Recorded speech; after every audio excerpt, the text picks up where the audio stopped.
Newman College and senior pastor of Bethel Baptist Church, the Reverend Dr. C.W. Dawson.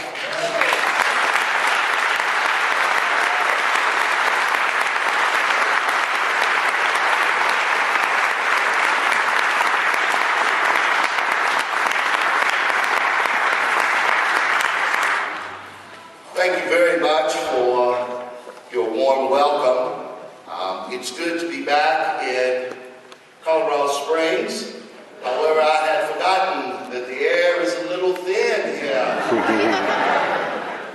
Now, let me just warn you that I don't know what kind of church or what kind of gathering of faith or soldiers of struggle you assemble with.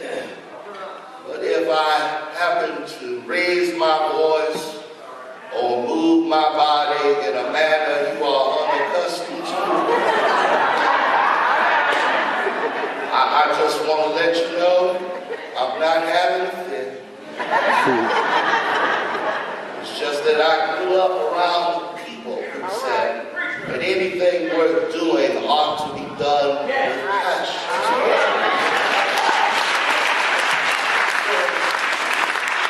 I don't want to keep you too long because I may want to come back again. We are gathered together on this night to celebrate the birth of perhaps the greatest and most known African American of the 21st or the 20th century. Born January 15, 1929, and even though he died at 39 years old, there is no one within this great American democratic experiment that does not know the name of Martin Luther King Jr.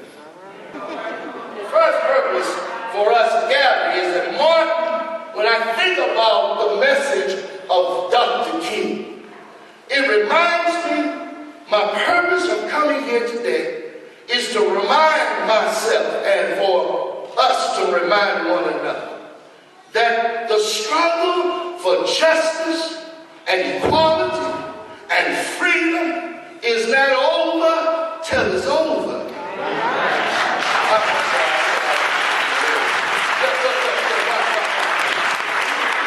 He said it's not enough to talk about how we're all God's children. It's not good enough to talk about we are one in the spirit. We are one in the y'all know those songs. And yet we treat each other as if that some of us are better than the rest of us. I was watching one today. You know, this time of year, we always have those movies. And one of those movies, which it showed a line at the back of the bus. And it said on one side of the line, whites only. And the other side said colors only. I'm old enough and young enough. I'm just about through. I'm old enough and young enough. There was no wording. It was just a line.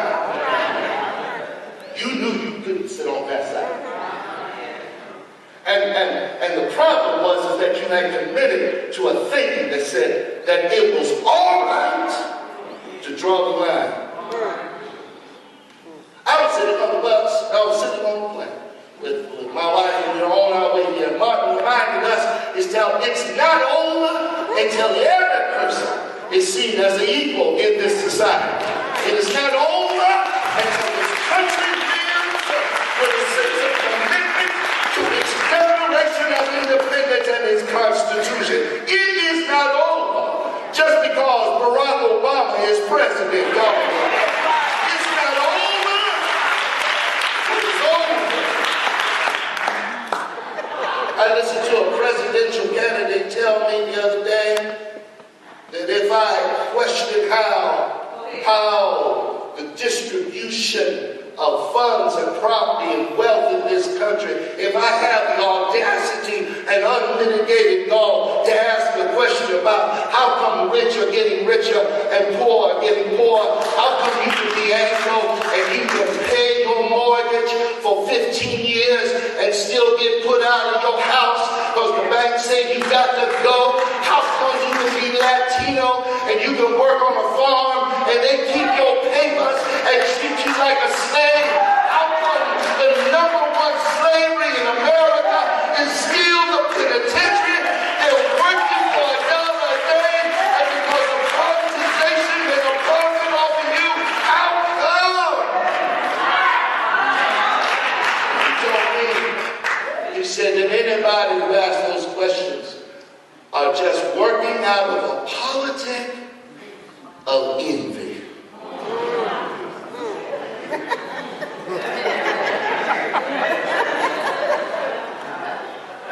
I'm surrounded by senior citizens who cannot get all their medicine because they can't afford to pay the copay and to get enough money to eat every month. Does that sound like envy to you? I don't care what you drive. I don't want to live where you live. Because what God has for me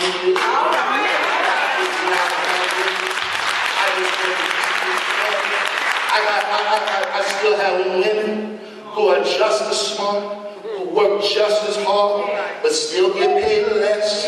I still got folk who throw other folk through a window because they look gay. What's it like to look gay? It's not over. Martin reminds me until it's over. I better hurry because y'all look like you're ready to go. Second thing, that why I come to celebrate and the purpose for our gathering today is to remind ourselves, that we're all in this together.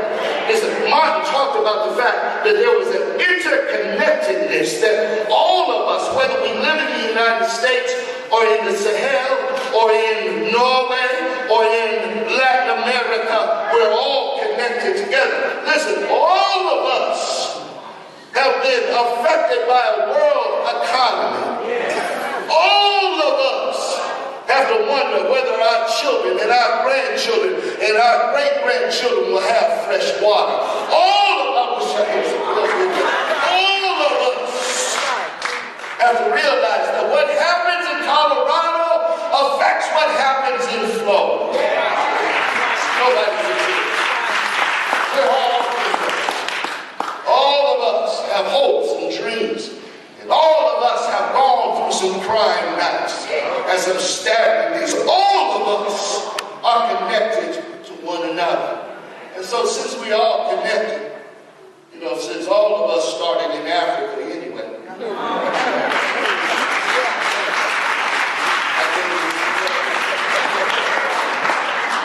my friends in anthropology tell me that Homo sapien became Homo erectus in Kenya. How does this? So since all of us are connected anyhow, it seems to me that we need to learn how to be on each other's side. How to affect each other's side. Let me make my right side right and put your back. Let me do better to try to pull you down. All of us have to be in the business of lifting up each other. Let me do two more and then I'll leave you alone. The third one is that Martin reminds us that all of us have to live in spite of the pressure, in spite of what comes against us, with a sense of dignity in the world. I know I'm not going to get some help here because we love to cuss one another. We love to talk badly about one another. But all of us have to learn to live with some sense of dignity. And Martin's very clear about what that means. First of all, it means we have to live with some sense of moral excellence. I can't do you wrongly and think I'm going to get back. I wish I had some help with this. I have to demand some good leadership. In Latin American community, in the African American community, in the white community, we need to put some people in positions of power who are not going to abuse their position, but look who they come from.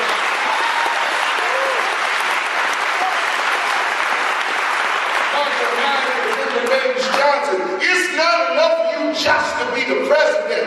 You have to be president of all people. It's not enough for you to be the governor. I'm about to get in trouble.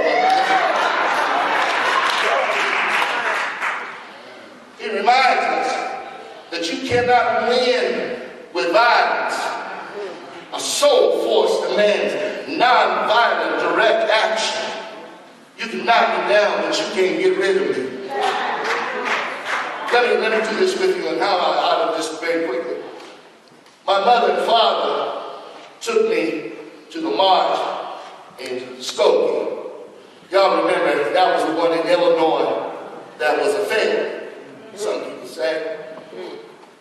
And while we were turning the corner, my mother was 5 feet by 5 feet.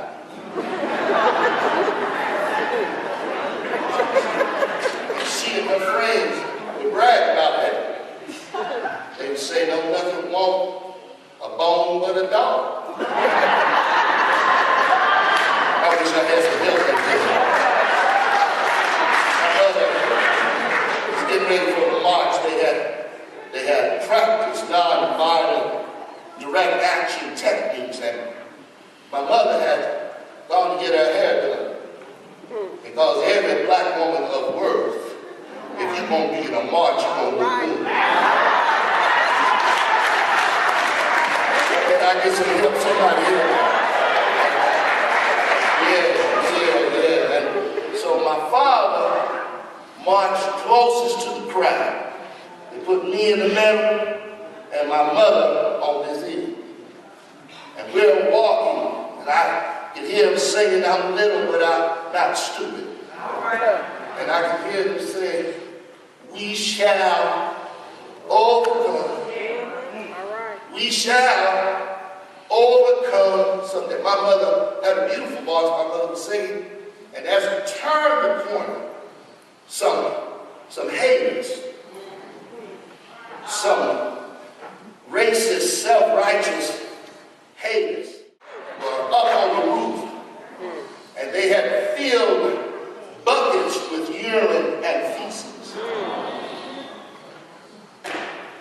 And my mother and my father would turn, and suddenly it came down right on top of my beautiful brown 5 feet by 5 foot mother. And I saw her shake her head. It's one of 5 times I watched my father cry. And I saw her, and suddenly she went, I shall not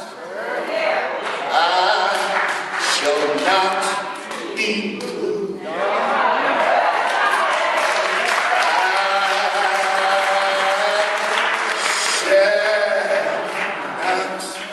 I shall not. You ain't looking down the phrase. Just like a tree that's planted by the water.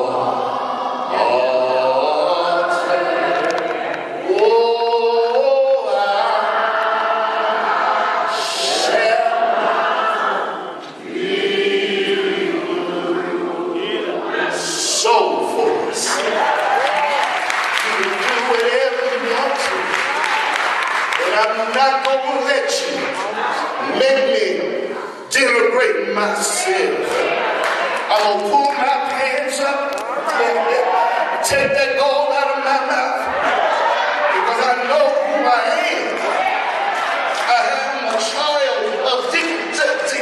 Martin reminded me that it doesn't matter what you call me, it only matters what I call myself. Because you call me anything.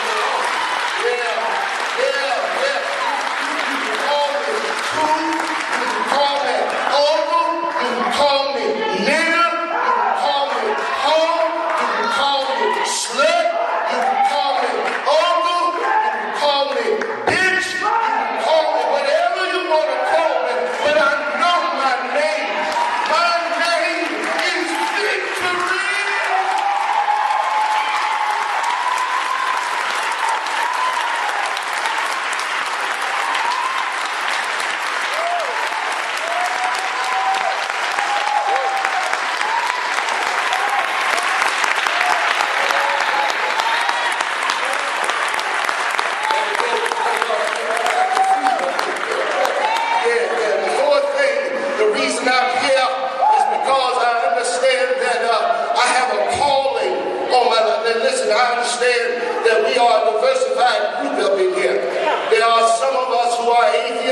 Some of us who are agnostic, I'm not tripping, because even if you got questions about God, I'm so glad I got a God that doesn't have a question about you. Some of us are Hindu, some of us are Buddhist, some of us are Christian, some of us are Jewish, but one thing I know that all of us have a calling on our life.